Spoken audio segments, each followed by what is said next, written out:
Olá! Neste vídeo, vamos apresentar o teste da derivada segunda. Com esse teste, também poderemos determinar se um ponto crítico de uma função é um extremo. Também utilizaremos os nossos conhecimentos sobre cálculo de máximos e mínimos de funções para resolver problemas aplicados relacionados a essa temática. Vamos começar com o seguinte problema. Achar o maior e o menor valor absoluto de uma função derivável f em um intervalo fechado AB. Quando a função f é contínua no intervalo fechado AB, nós já vimos que neste intervalo a função vai atingir um valor máximo e um valor mínimo. Este valor máximo é chamado de maior valor absoluto da função, ou máximo absoluto.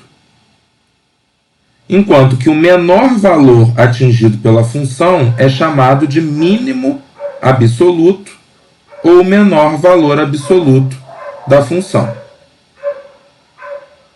O máximo absoluto vai ser indicado sempre pela letra M maiúscula e o mínimo absoluto pela letra M minúscula.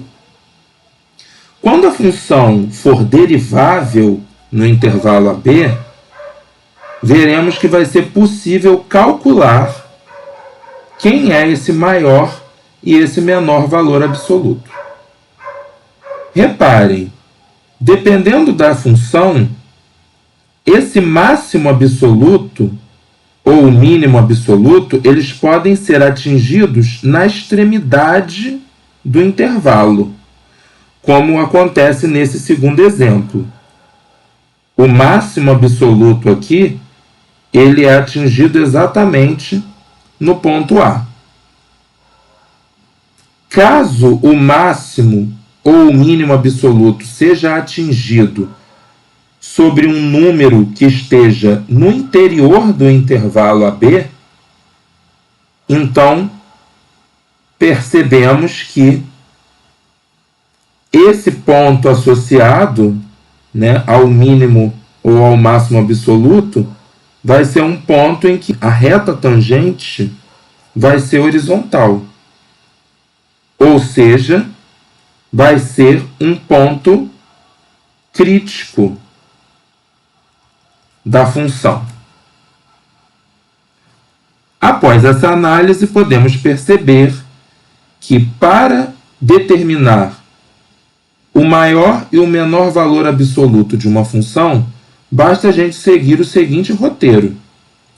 Nós calculamos os pontos críticos da função que estão dentro do intervalo fechado AB, e aí depois a gente calcula as imagens desses pontos críticos e também a imagem das extremidades A e B do intervalo. Depois de obter essa lista de números, com certeza o menor e o maior valor absoluto vai aparecer nessa lista. Reparem que não necessariamente um ponto crítico vai fornecer o maior e o menor valor absoluto da função, conforme podemos ver neste segundo exemplo. Notem que sobre esses dois números D1 e D2, nós temos pontos críticos, porque a reta tangente é horizontal, mas as imagens de D1 e D2 são diferentes do menor e do maior valor absoluto da função. Vamos ver um exemplo. Então, queremos achar o maior e o menor valor absoluto desta função polinomial no intervalo fechado menos 2, 3. Precisamos, primeiramente, calcular os pontos críticos, e para isso calculamos a derivada. Você pode perceber que a derivada vai dar 12x3 menos 12x ao quadrado menos 24x. Essa função só vai ter pontos críticos se a derivada for zero, né? E aí a gente iguala essa derivada a zero, dividimos tudo por 12 para simplificar a equação, então ficamos com x ao cubo menos x ao quadrado menos 2x igual a zero. É uma equação do terceiro grau, mas podemos resolvê-la colocando x em evidência. E aí ficamos com x vezes x ao quadrado menos x menos 2 igual a zero. Um produto só é igual a zero quando ou o primeiro fator é zero ou o segundo fator é zero. Então, já concluímos que x igual a zero vai ser um ponto crítico. E, no segundo caso aqui, temos uma equação do segundo grau, cujas soluções são x igual a 2 e x igual a menos 1. Então, nós obtemos 3 pontos críticos. E reparem, todos esses pontos críticos, eles pertencem ao intervalo do enunciado. Caso algum desses pontos críticos não estivessem nesse intervalo, nós poderíamos descartá-lo, tá? Qual vai ser o próximo passo? Seguindo o nosso roteiro, temos que calcular as imagens da função f nesses 3 pontos críticos e nos 2 pontos que são extremidades do intervalo fechado, ou seja, no menos 2 e no 3. Então, a gente calcula isso.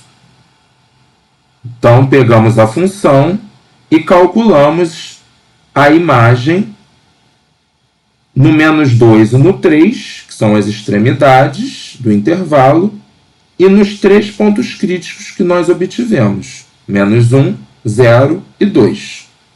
E aí, para calcular essas imagens, é só substituir no lugar do x, né? Fazendo as contas, nós vamos obter essa lista de números. E a gente sabe que o máximo absoluto e o mínimo absoluto da função estão aqui. Qual é o maior valor que aparece nessa lista? É o 33. Então, esse daqui vai ser o máximo absoluto. E quem é o menor valor da lista? É o menos 31. Então, o menos 31 é o mínimo absoluto da função no intervalo. Se você esboçar o gráfico dessa função, vai ver que o comportamento é exatamente esse. Então, o máximo absoluto é atingido no menos 2, que é uma extremidade do intervalo que estamos estudando, e o mínimo absoluto é atingido no número que está no interior do intervalo, no caso aqui no 2. Repare que você tem pontos críticos no interior desse intervalo, mas que nenhum deles vai fornecer nem máximo nem mínimo absoluto para a função. Até o próprio menos 2 aqui, que fornece o máximo absoluto, ele não é um ponto crítico. Reparem, a função é derivável, porém a derivada aqui, olha, ela não é horizontal, né? Então é porque se você pega um número que é a extremidade do intervalo, não tem por que mesmo a derivada ali ser zero, né?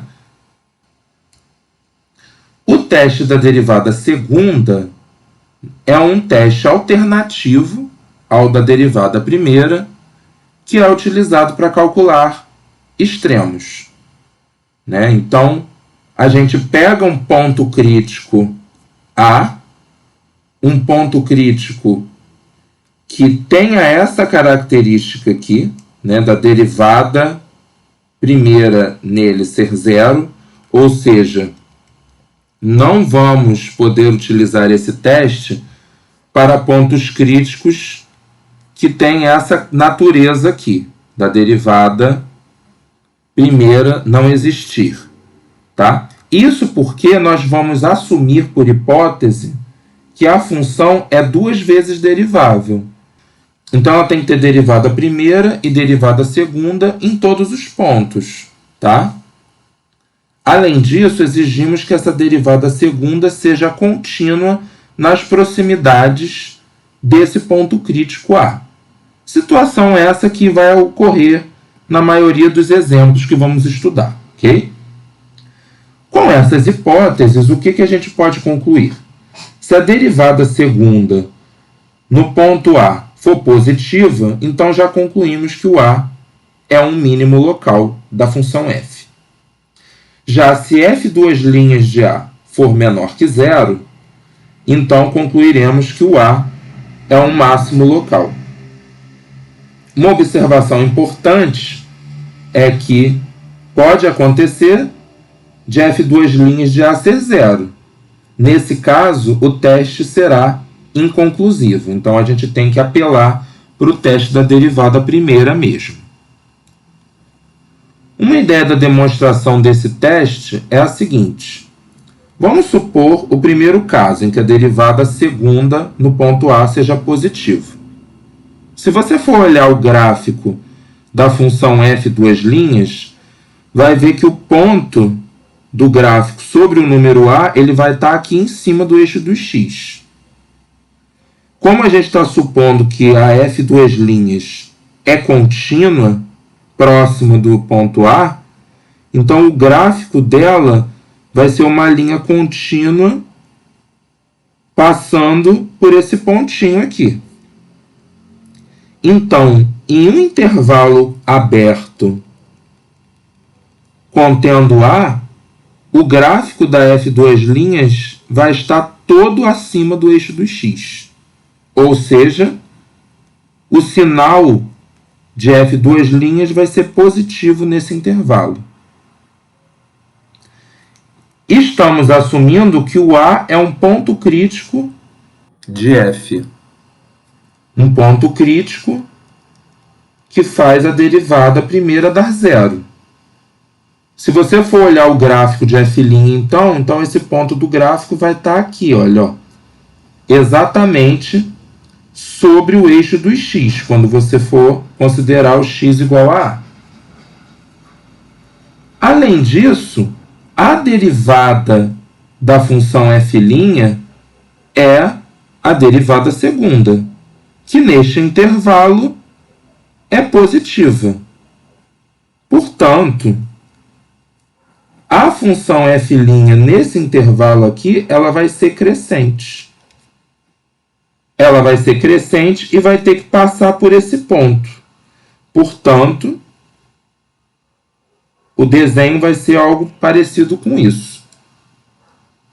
Então, aqui à esquerda do A, a derivada primeira vai ser negativa e à direita do A vai ser positiva. Então, reproduzimos esse comportamento do sinal da derivada primeira aqui, e aí agora a gente sabe que se f' é negativo à esquerda do A e positivo depois do A, então o comportamento da função vai ser decrescente antes do A e crescente depois do A, e, portanto, no A a gente vai ter um mínimo local. Então, essa é a justificativa do teste para esse primeiro caso. O segundo caso a gente faz de maneira similar. Vamos achar os extremos dessa função f aqui, a mesma que estudamos no último problema. Nós já calculamos os pontos críticos dessa função. Eles são -1, 0 e 2. E todos eles fazem a derivada primeira ser zero. Como essa função ela é 2 vezes derivável, e como essa derivada é contínua, podemos utilizar o teste da derivada segunda aqui. O que a gente precisa fazer? Pegar os pontos críticos e substituir na derivada segunda.